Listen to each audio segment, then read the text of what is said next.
മാഷെ നമസ്കാരം. നമസ്കാരം. നവീൻ ബാബു വിഷയം തന്നെയാണ് എപ്പോഴും ചർച്ച. കാരണം ആത്മഹത്യയല്ല കൊലപാതകമാണ് എന്നുള്ള വിവരങ്ങൾ പോസ്റ്റ്മോർട്ടം റിപ്പോർട്ടിലൂടെ ഏകദേശമൊക്കെ ജനങ്ങൾക്ക് മനസ്സിലായി തുടങ്ങി എന്നുള്ളതാണ്.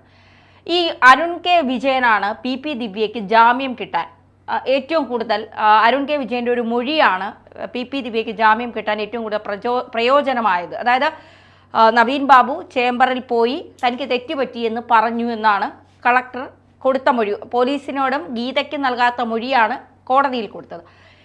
കളക്ടറുടെ CCTV ദൃശ്യങ്ങൾ, ചേംബറിലെ CCTV ദൃശ്യങ്ങൾ പരിശോധിക്കണമെന്നാണ് മഞ്ജുഷ കോടതിയിൽ ആവശ്യപ്പെട്ടിരിക്കുന്നത്. സത്യത്തിൽ കളക്ടർ വില്ലൻ തന്നെയാണോ? നവീൻ ബാബുവിൻ്റെ കേസ് നമ്മളെ അമ്പരപ്പിക്കുന്ന തരത്തിലുള്ള നിഗൂഢതകളിലേക്ക് പോയിക്കൊണ്ടിരിക്കുകയാണ് ചെയ്യുന്നത്. ഓരോ ദിവസവും ഞെട്ടിപ്പിക്കുന്ന തരത്തിലുള്ള വാർത്തകൾ വരുന്നുണ്ട് ഇതുമായി ബന്ധപ്പെട്ട്. ഈ കഴിഞ്ഞ ദിവസമാണ് എനിക്ക് തോന്നുന്നു ഒരു പുതിയ കഥാപാത്രം സ്ത്രീ അതിൻ്റെ അകത്ത് കടന്നു വന്നിട്ടുണ്ട്. വീണാമണി പറയുന്നത് കുറേ ആളുകൾ ഈ അദ്ദേഹത്തെ തട്ടിക്കൊണ്ടുപോകുന്നത് ഞാൻ കണ്ടു എന്നാണ് പറയുന്നത്. അത് ഇതുവരെയും നമ്മൾ എത്രയോ ദിവസമായിട്ട് ഈ വിഷയത്തെക്കുറിച്ച് കേരളം ഗൗരവമായിട്ട് ചർച്ച ചെയ്തുകൊണ്ടിരിക്കുകയാണ്. ഈ ദിവസങ്ങളിലൊന്നും പ്രത്യക്ഷപ്പെടാത്തതായിട്ടുള്ളൊരു സാക്ഷി പ്രത്യക്ഷപ്പെടുകയും അവരിങ്ങനെ പറയുകയും ചെയ്തിരിക്കുകയാണ്. ഞാനിതെവിടെയും പറയാൻ തയ്യാറാണ് എന്നുകൂടി പറയും. ഇരിക്കൂർ സ്വദേശിയതാണ് അവർ എന്നെനിക്ക് തോന്നുന്നു. അപ്പോൾ അവരിങ്ങനെ മുന്നോട്ട് വന്ന് ഈ കാര്യങ്ങൾ പറഞ്ഞിരിക്കുന്ന സാഹചര്യത്തിൽ എനിക്ക് തോന്നുന്നത് നവീൻ ബാബുവിൻ്റെ കുടുംബം ഇത് കൊലപാതകമാണെന്ന് ഉറച്ചു വിശ്വസിക്കാൻ തുടങ്ങിയിട്ടുണ്ട്. അതിൻ്റെ ഭാഗമായിട്ട് മഞ്ജുഷ ഇപ്പോൾ ആവശ്യപ്പെടുന്ന ഒരു കാര്യം എന്ന് പറയുന്നത് അവരുടെ ഒരു അനുഭവം ഈ പ്രശ്നത്തിന് മുഴുവൻ ഉത്തരവാദിയായിട്ടുള്ളതിൽ നെടുന്തൂണായി നിൽക്കുന്നത് കളക്ടറാണ് എന്നാണ്. അപ്പോൾ അരുൺ വിജയൻ എന്ന് പറയുന്ന ഈ കളക്ടർ കുറേ കാലത്തേക്ക് ഇവിടെ നിശബ്ദമാക്കപ്പെടുകയായിരുന്നു. കാരണം അദ്ദേഹത്തെ കേന്ദ്രത്തിലേക്ക് പരിശീലനമായിട്ട് ബന്ധപ്പെട്ട് പോയാണ്. പക്ഷേ ഇപ്പോൾ വീണ്ടും അദ്ദേഹം നമ്മുടെ ഈ കേസിൻ്റെ സെൻട്രൽ ഫോക്കസായിട്ട് മാറിക്കഴിഞ്ഞിരിക്കുകയാണ്. എന്തായിരിക്കാം അതിൻ്റെ പ്രശ്നങ്ങളെന്നുള്ളത്, അല്ലെങ്കിൽ എന്താണ് അതിൻ്റെ പിന്നിലുള്ള കഥ എന്ന് മനസ്സിലാക്കണമെങ്കിൽ അദ്ദേഹത്തിൻ്റെ ചേംബറിൻ്റെ CCTV ദൃശ്യങ്ങൾ പരിശോധിക്കുന്നതാണ് നല്ലത് എന്ന് നമുക്കും തോന്നുന്നുണ്ട്. മഞ്ജുഷ പറഞ്ഞതുകൊണ്ട് മാത്രമല്ല, കാരണം ഓരോ സർക്കാർ ഓഫീസുകളിലും എന്തിനാണ് ഈ CCTV സ്ഥാപിച്ചിരിക്കുന്നത്, അവിടെ നടക്കുന്ന പ്രശ്നങ്ങൾ എന്താണ് എന്ന് കൃത്യമായിട്ട് മനസ്സിലാക്കാൻ വേണ്ടിയിട്ടാണ്. ഇതേപോലെയുള്ള അസാധാരണമായിട്ടുള്ള സംഭവങ്ങൾ അല്ലെങ്കിൽ അപൂർവ സംഭവങ്ങൾ ഉണ്ടായിക്കഴിയുമ്പോൾ ആ സംഭവങ്ങളുടെ പിന്നിലുള്ള രഹസ്യങ്ങൾ എന്തെങ്കിലും ഉണ്ടെങ്കിൽ അത് തിരിച്ചറിയാൻ കൂടി യഥാർത്ഥത്തിൽ ഈ ദൃശ്യങ്ങൾക്ക് കഴിയും. അപ്പോൾ അതുകൊണ്ട് മഞ്ജുഷയുടെ ആവശ്യം തീർച്ചയായിട്ടും നടപ്പിലാക്കണമെന്നാണ് നമുക്ക് പറയാനുള്ളത്. അത് നടപ്പിലാക്കിയാൽ കുറേ രഹസ്യങ്ങൾ ചിലപ്പോൾ പുറത്തു വരും. അങ്ങനെ പുറത്തു വന്നാൽ ഈ അരുൺ വിജയൻ എന്ന് പറയുന്ന വ്യക്തി ഇതിൻ്റെ വില്ലനായി മാറുമോ? പക്ഷേ എനിക്ക് ഇതിനകത്തുള്ളൊരു സംശയം എന്താണെന്ന് വെച്ചാൽ, ഇപ്പോൾ ഈ നമ്മുടെ വീണാമണി പറഞ്ഞ കുറേയധികം ആളുകൾ തട്ടിക്കൊണ്ടുപോയി. അതിൽ പക്ഷേ ഇതിലെ ഇയാളെ ഒരു പ്രതിയാവാനുള്ള സാധ്യത കുറവാണെന്ന് എനിക്ക് തോന്നുന്നു. കാരണം അങ്ങനെ കുറേ ആളുകളെ കൂട്ടം കൂട്ടി ഇങ്ങനെ കൊട്ടേഷൻ കൊടുത്ത് തട്ടിക്കൊണ്ടു പോകണമെങ്കിൽ അതിൻ്റെ പിന്നിൽ രാഷ്ട്രീയ ശക്തികളോ അല്ലെങ്കിൽ അധോലോക സംഘങ്ങളോ ഉണ്ടെങ്കിൽ മാത്രം നടക്കുന്ന കാര്യമുള്ളൂ. എന്തായാലും അരുൺ വിജയൻ അങ്ങനെ ഒരു അധോലോക സംഘമായിട്ട് ബന്ധപ്പെട്ട് പ്രവർത്തിക്കുന്ന ഒരാളാണ് എന്ന് നമുക്ക് വിശ്വസിക്കാൻ. കാര്യം ഒരു കളക്ടറാണ് എന്നുള്ളതിൻ്റെ പേരിൽ അദ്ദേഹത്തിന് മിക്കവാറും തന്നെ ഉണ്ടാകാനുള്ള ബന്ധം എന്ന് പറഞ്ഞിട്ടുണ്ടെങ്കിൽ നേരത്തെ പല വട്ടം ചർച്ച ചെയ്യപ്പെട്ടതുപോലെ പി ദിവ്യയായിട്ടൊക്കെ ചിലപ്പോൾ അടുപ്പമുണ്ടായതിൻ്റെ ഫലമായിട്ട്, അതുപോലെ തന്നെ നവീൻ ബാബു എന്ന് പറയുന്ന നല്ല കറകളഞ്ഞിരിക്കുന്നതായിട്ടുള്ള ഒരു പ്രൊഫഷണലായിട്ടുള്ള അദ്ദേഹത്തിനുണ്ടാകുന്ന പ്രൊഫഷണൽ ജലസി, ഇതൊക്കെയാണ് അതിനകത്ത് ഉയർന്നു വരാൻ സാധ്യതയുള്ളതായിട്ടുള്ള വിഷയങ്ങളെന്നാണ് തോന്നുന്നത്. പക്ഷേ ഓരോ ദിവസവും ഇതിങ്ങനെ മാറി പോകുമ്പോൾ ട്വിസ്റ്റോട് ട്വിസ്റ്റ് എന്ന് വിശേഷിപ്പിക്കാവുന്ന തരത്തിൽ ഈ കേസിൻ്റെ ആംഗിൾ ഇങ്ങനെ മാറിക്കൊണ്ടിരിക്കുകയാണ് ചെയ്യുന്നത്. അപ്പോൾ എങ്ങോട്ടാണ് പോണത് എന്ന് കണ്ടുപിടിക്കാനായിട്ടുള്ളൊരു മാർഗം യഥാർത്ഥത്തിൽ കോടതി തന്നെ നിർദ്ദേശിക്കേണ്ടി വരും. അതുകൊണ്ടാണ് മഞ്ജുഷ കോടതിയെ ശരണം എന്ന് പറഞ്ഞ് കോടതിയിൽ ചെല്ലുകയും ഈ CCTV ദൃശ്യങ്ങൾ പരിശോധിച്ച് ഇയാൾക്ക് ഇതിനകത്തുള്ള പങ്കെന്താണ് എന്ന് മനസ്സിലാക്കി തരണം എന്നാവശ്യപ്പെട്ടിരിക്കും. പക്ഷേ ഈ പോസ്റ്റ്മോർട്ടം റിപ്പോർട്ട്, അതിൽ ഇൻക്വസ്റ്റ് നടപടി തയ്യാറാക്കിയപ്പോൾ തന്നെ അടിവസ്ത്രത്തിൽ രക്തക്കറ കണ്ടു എന്നാണ് പറയുന്നത്. അത് പോലീസ് സർജൻ, അതായത് പോസ്റ്റ്മോർട്ടം നടത്തുന്ന ആളിനെ അല്ലെങ്കിൽ ഡോക്ടറെ ഇത് അറിയിച്ചിട്ടില്ല എന്നാണ് പറയുന്നത്. മാത്രമല്ല മഞ്ജുഷ ആരോപിക്കുന്ന മറ്റൊരു കാര്യം, കുറേ നേരം നവീൻ ബാബുവിനെ നിലത്ത് കിടത്തിയിട്ടാണ് കെട്ടിത്തൂക്കിയതെന്നാണ് പറയുന്നത്.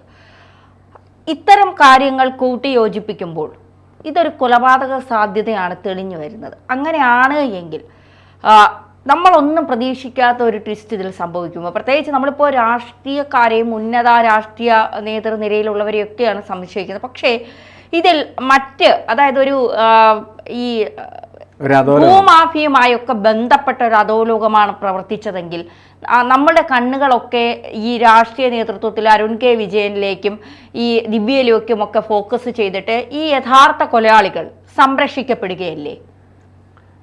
അല്ല, കൊലപാതകം വളരെ ആസൂത്രിതമായിട്ട് പ്ലാൻ ചെയ്യുന്ന കൊലപാതക സംഘങ്ങൾ അവർ പ്രൊഫഷണൽ കില്ലേഴ്സാണല്ലോ. ആ പ്രൊഫഷണൽ കില്ലേഴ്സ് ആണ് ഇതിൻ്റെ പിന്നിൽ പ്രവർത്തിച്ചിട്ടുള്ളതെങ്കിൽ അവരെ കണ്ടുപിടിക്കാനായിട്ട് ബുദ്ധിമുട്ട് തന്നെയായിരിക്കും. പൊതുസമൂഹത്തിൻ്റെ താല്പര്യങ്ങൾ എപ്പോഴും പൊളിറ്റിക്കൽ ലീഡേഴ്സിലും അതേപോലെ അവരുമായി ബന്ധപ്പെട്ട് നിൽക്കുന്നതായിട്ടുള്ള അതിൻ്റെ ഉപജാപ സംഘങ്ങളിലൊക്കെ ആയിരിക്കും. അങ്ങനെയാണ് നമ്മൾ ദിവ്യയിലും അതേപോലെ തന്നെ കളക്ടറിലും അതേപോലെ തന്നെ CPM നേതൃത്വത്തിലുമൊക്കെ ഈ വിഷയങ്ങൾ കൊണ്ട് എടുത്തു വെക്കുന്നത്. പക്ഷേ അതിന് പകരം ഇപ്പോൾ ധന്യ പറഞ്ഞതുപോലെ ഇത് ഇങ്ങനെ കൊലപാതകമാണെന്ന് ഉറപ്പായിട്ട് വരുന്നു. കുറേ നേരമായി അദ്ദേഹത്തെ തല്ലിക്കൊന്ന് താഴെ കിടത്തിയിട്ട് പിന്നീട് കെട്ടിത്തൂക്കി എന്ന് മഞ്ജുഷ എങ്ങനെയാണെന്നൊക്കെ പറയുന്നത് എനിക്കറിയില്ല. എന്തായാലും അതിന് വിവരങ്ങൾ ആവശ്യമായിട്ട് ലഭ്യമുണ്ടെങ്കിൽ മാത്രമാണല്ലോ പറയാൻ പറ്റുള്ളൂ. പക്ഷേ അവരങ്ങനെയൊക്കെ വിശ്വസിക്കാൻ കാരണം അവർക്ക് അതിനാവശ്യമായിട്ടുള്ള തെളിവുകൾ കിട്ടിയിട്ടുണ്ടായിരിക്കും. കാരണം മരണസമയത്ത് അവർ അമ്പരന്ന് പോയെങ്കിലും പിന്നീട് ഒരു പോരാളിയുടെ രൂപത്തിലാണ് ഈ കാര്യത്തിൽ ഇടപെടുന്നത്. അപ്പം മഞ്ജുഷ ഇപ്പോൾ ഒരു പോരാളിയാണ്. അപ്പോൾ അവർ നിരന്തരമായിട്ട് ഇതിൻ്റെ പിന്നിൽ നടന്ന് ഓരോരോ വാർത്തകളും ശേഖരിച്ചുകൊണ്ടിരിക്കുകയാണ് ചെയ്യുന്നത്. അങ്ങനെ ശേഖരിച്ച് അവർ മനസ്സിലാക്കിയൊരു കാര്യമാണ് പറയുന്നത്, ഇയാളെ തല്ലിക്കൊന്ന് താഴെ കിടത്തി കുറേ കഴിഞ്ഞതിന് ശേഷമാണ് കെട്ടിത്തൂക്കിയത്. അപ്പോൾ ഈ മരണവും അതേപോലെ തന്നെ ഈ കെട്ടിത്തൂക്കലും ഒക്കെ ആയിട്ട് ബന്ധപ്പെട്ട കാര്യങ്ങൾ ഫോറൻസിക് സയൻസ് വെച്ച് പരിശോധിക്കാവുന്നതാണ് ശരിക്കും പറഞ്ഞു കഴിഞ്ഞാൽ. കാരണം ആ സമയത്തിൻ്റെ വ്യത്യാസമൊക്കെ നോക്കിയിട്ടാണ് ശരിക്കും മരണം കഴിഞ്ഞതിന് ശേഷം കെട്ടിത്തൂക്കിയാണോ എന്നൊക്കെ പോസ്റ്റ്മോർട്ടം നടത്തുന്ന സമയത്ത് അറിയേണ്ടതാണെന്നാണ് എനിക്ക് തോന്നുന്നത്.